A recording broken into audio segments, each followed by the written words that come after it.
สวัสดีครับก็ผมนายมนทวัฒน์จงใจจากราชนักศึกษา6820033งานชิ้นที่4 HW01_04ขั้นแรกให้เปิดตัว SolidWorks ขึ้นมา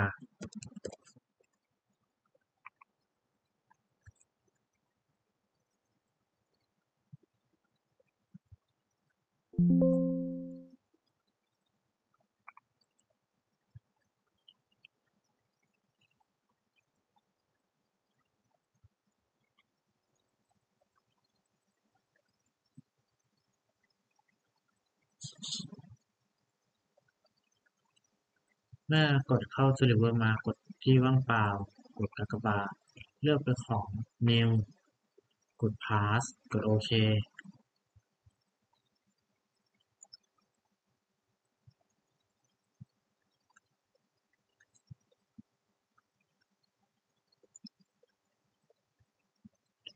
เมื่อโปรแกรมเปิดเลือกเป็นของ Sketch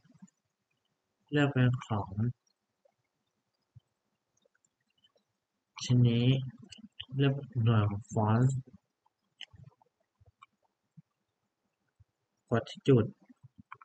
ลากออกมาขยายลบกด ESC ใช้เป็นของ Smart กดที่เส้นดึงขึ้นมากำหนดไปที่50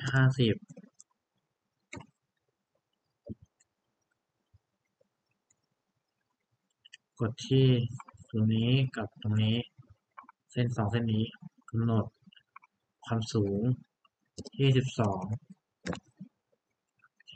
เมื่อได้ส่วนของเส้นนี้ให้กดไปของ Counter Point กดที่จุดปลายลากขึ้นมาให้เป็นเส้นอย่างนี้ให้ตั้งฉาก90องศาลากออกมาวางกด ESC กด Smart กดที่เส้น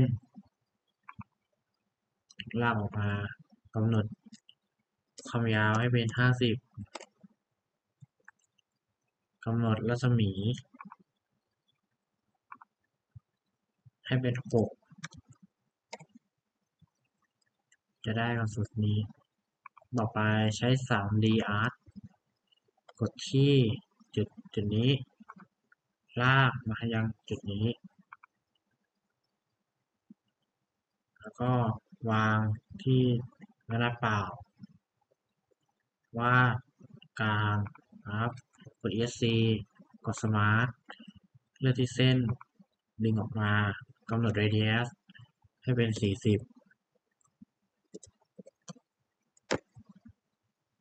ก็กำหนดส่วนหัวตรงนี้ให้เป็น6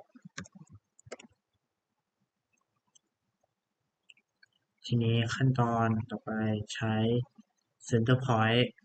กำหนดไปที่นะครับซูมก่อนจุดกลางก็เชื่อมกับจุด Center Point จุดกลางนี้แล้วก็ลากอ้อมไปยัง Center Point สุดท้ายนะครับซูมให้ลงที่จุดนี้แล้วก็ระยะแขนเลือกแตะช่องว่างแถวนี้วางใช้สมาร์ทกดที่เส้น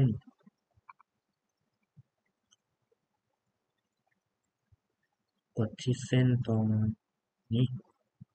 ส่วนโค้งลากออกมากำหนดให้เป็น6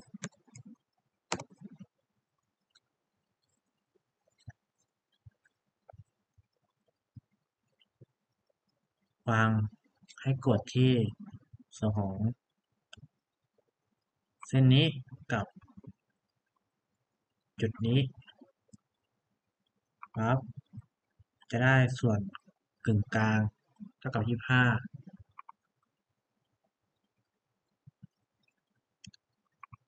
เรเดียสตรงนี้ไม่จะโอเคไว้นะครับไว้ตรวจงานแบบนี้ radius ลบ